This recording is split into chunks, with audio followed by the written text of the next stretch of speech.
के निकलने का मंजर भी बड़ा ही हसीन है। परिंदे चहचहा रहे हैं, अल्लाह की तस्बीह बयान कर रहे हैं। ये अल्लाह की निशानियों में से है। देखिए अल्लाह ताला ने सूरह फजर के अंदर इसका जिक्र किया है कि वल फजर वलैलिन अश्र। ये सुबह का जो मंज़र है, रात के अंदर से दिन का निकलना, ये अल्लाह की निशानियों में से है। अल्लाह ताला ही रात से दिन को निकाल रहा है। कितनी कुदरत वाला है वो अल्लाह ताला, कितनी अजीम हस्ती है।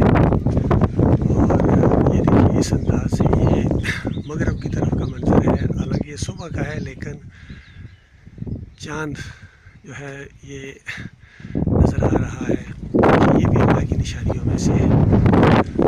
और अल्लाह ताला कितना अजीम मालिक है, कितनी कुदरत वाला है। कैसे कैसे नज़ारे हमारे सामने आते हैं। और उसकी तौहीद की ये निशानियाँ हैं और शिर्क का रद्द है कि बताओ अल्लाह के बंदो, ये जो निज़ाम चला रहा है ये अल्लाह ताला चला रहा है, ये तुम्हारे ये बाबा हज़रात चला रहे हैं, दरगाहें तुम्हारी। ये बाबा साहब सुभान देखिए, ये भी देखिए इन लोगों ने, अहलियाने चक्री वकीला ने, इनके 5 यहाँ मज़ार हैं अपने पूरे इलाके के अंदर। हर दौर के मुशरक के ये 5 होते हैं। पहली मुशरक कौम जो गुजरी है उसके भी 5 थे, बदसवार यऊस और नसर। और ये आखिरी मुशरक कौम है, इसके भी 5 हैं। नबी अलैहिस्सलाम को पूजते हैं, अली रज़ी अल्लाह अन्हु को पूजते हैं, और हसन हुसैन और फ़ातिमा रज़ी अल्लाह तआला अन्हा। ये इनकी बंदगी करते हैं, इनको मदद के लिए पुकारते हैं। जिसको भी मदद के लिए पुकारोगे, जिसको भी रुकू और सजदे साबित करोगे, ये तुम्हारे माबूदी होंगे फिर अल्लाह के नज़दीक। तो बाबा साहब सुभान का साहब सुभान अंदाज़ा नाम देखें कैसा। हालांकि हम कहते हैं सुभान अल्लाह, अल्लाह सुभान है, लेकिन इन्होंने बाबा का नाम सुभान रखा हुआ है। बाबा साहब सुभान मज़ारों पर बनाया हुआ है। तो बताओ शिर्क करने वालों, ये जो सुबह निकाल रहा है रात के अंदर से, ये बाबा साहब सुभान निकाल रहा है, या नकरूड़े वाली सरकार निकाल रही है, या किलियाँ वाली सरकार निकाल रही है, या चारदवाली वाली सरकार निकाल रही है? बताओ कौन निकाल रहा है? ये तो खालिस अल्लाह का मामला है। ना साईं जीन के बस की बात है, ना ये अब्दुल कादिर जिलानी के बस की बात है, ना मोइनुद्दीन चिश्ती के बस की बात है, ना अली जवेरी साहब ये काम कर रहे हैं। ये तो खालिस अल्लाह का मामला है। अल्लाह के बंदो, यही तौहीद है। ये तुम्हारा रब है, ये तुम्हारा माबूद है। जो ये हवाएं चला रहा है, देखिए सुबह का मंजर है, किस तरह हवाएं चल रही हैं। अल्लाह ताला हर चीज़ के ऊपर कादिर है। लिहाजा अल्लाह के बंदों, मेरे भाइयों बहनों बुजुर्गों, जहाँ जहाँ तक ये आवाज़ पहुँचे, अल्लाह के साथ शिर्क ना करो।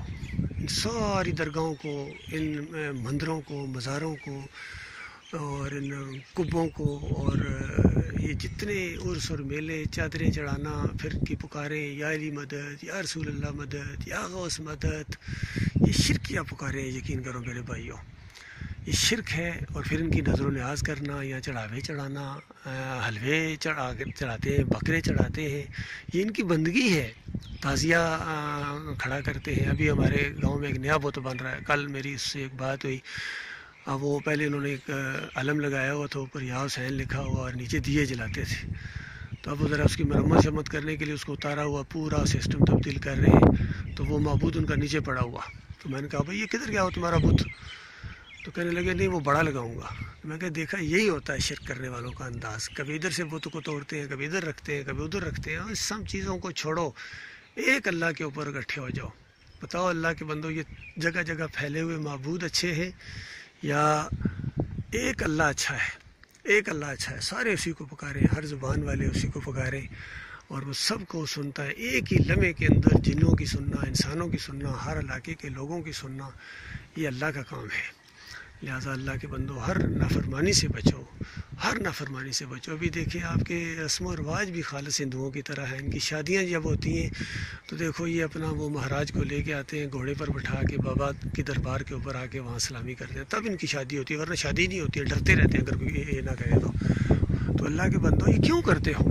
उसके बाद हर हिंदुओं की रस्म अपनाई हुई है। ये माणियाँ हैं, ये बिंडे हैं, पूरी पूरी रात ढोल पिटे जाते हैं और पटाखे चलाए जाते हैं, और हर वो चीज़ की जाती है जो हिंदू करते हैं। बताओ क्या नबी अलैहिस्सलाम के दौर में इस तरह शादियाँ होती थीं, इस तरह निकाह होते थे? اللہ کے بندو ڈرو اللہ سے. یہ تمہارے لیے پیسے ضائع کر کے تم پیسے بھی لگا رہے ہو اور جہنم بھی خرید رہے ہو.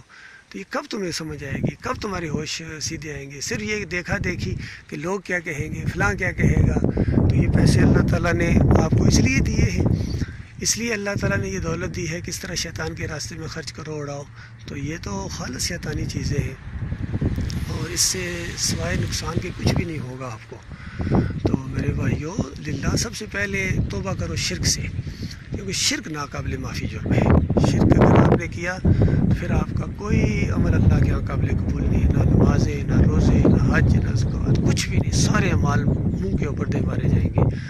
اور آپ کیا چیز ہے، اللہ تعالیٰ نے اپنی کتاب کے اندر تو انبیاء کا ذکر کیا ہے کہ یہ انبیاء بھی اگر شرک کرتے تو میں ان کا سارا نامہ اعمال برباد کر دیتا. تو بتائیے، یہ تو ہمیں یہ سمجھانے کے لیے تھا کہ شرک نہ کرنا. افسوس ہے کہ یہ مولیوں کے چکر بنائے ہوئے ہیں، پیروں نے ان کو گمراہ کر دیا ہے کہ سیاسی لوگوں نے اس لائن پر چڑھا دیا ہے. یہ جو جمہوریت کا نظام ہے خالص مشرکانہ نظام ہے. للہ توبہ کرو، معافی مانگو اپنے مالک اور خالق سے، اور اپنے رب کو پہچاننے کی کوشش کرو، اپنے رب کے قریب ہو جاؤ اور ہر قسم کی شرک سے توبہ کرو. اللہ تعالیٰ کو